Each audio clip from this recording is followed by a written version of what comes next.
Following the devastation of the Second World War, Germany lay in ruins, its future uncertain. The victorious Allied powers carved the nation into 4 occupation zones, a temporary measure that soon hardened into a stark ideological divide. This division set the stage for one of the 20th century's most enduring symbols of oppression. Berlin, the former capital, found itself deep within the Soviet zone, yet it too was partitioned. West Berlin became an island of Western democracy and capitalism, a vibrant beacon surrounded by the communist East German state.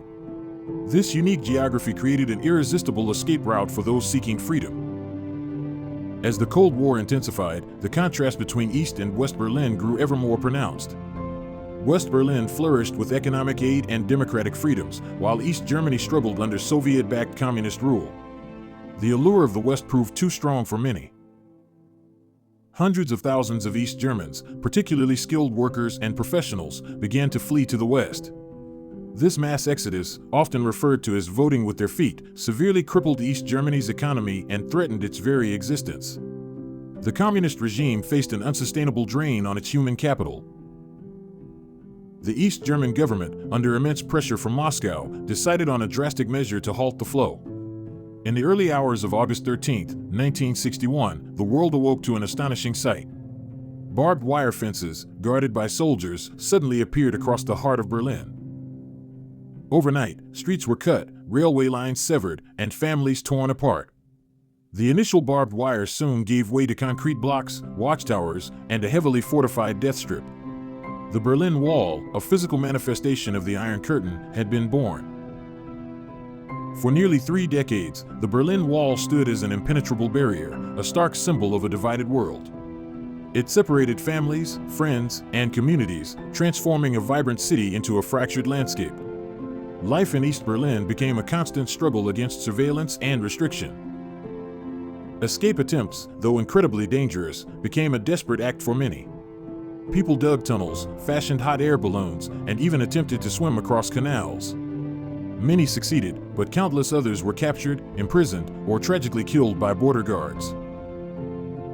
The construction of the Berlin Wall sent shockwaves across the globe. It was widely condemned by Western nations as a brutal act against human rights and freedom. The wall quickly became the most potent symbol of the Cold War's ideological struggle. President John F. Kennedy's iconic Ich bin ein Berliner speech in 1963 underscored the West's solidarity with the beleaguered city. The wall stood as a constant reminder of the division between 2 competing worldviews, a concrete scar on the face of Europe.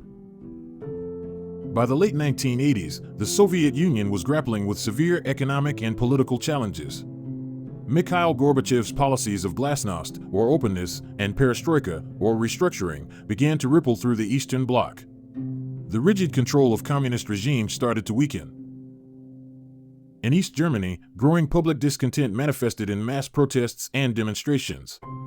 Citizens demanded greater freedoms, travel rights, and an end to the oppressive regime. The pressure on the government became immense and increasingly unsustainable. On November 9, 1989, a pivotal moment arrived. During a live televised press conference, an East German official mistakenly announced that new travel regulations would allow citizens to cross the border immediately. The statement was a misinterpretation, but the impact was instantaneous. Thousands of East Berliners, hearing the news, flocked to the wall's checkpoints, demanding passage. The overwhelmed and unprepared border guards, without clear orders, eventually relented. The gates opened, and a wave of humanity surged through. The scenes that followed were etched into history. East and West Berliners embraced, wept, and celebrated together, many for the first time in decades. People climbed onto the wall, chipping away at its concrete with hammers and chisels, dismantling the symbol of their oppression. The fall of the Berlin Wall was not just the collapse of a physical barrier, it was the symbolic end of an era. It heralded the rapid dissolution of communist regimes across Eastern Europe and paved the way for German reunification less than a year later. Today, only fragments of the Berlin Wall remain, preserved as memorials and art installations. They stand as a powerful testament to the human cost of division and the enduring desire for freedom. The Wall's story serves as a profound lesson in history. It reminds us of the fragility of peace, the dangers of ideological extremism, and the ultimate triumph of the human spirit over oppression. The fall of the Berlin Wall remains a beacon of hope, demonstrating that even the most formidable barriers can eventually crumble.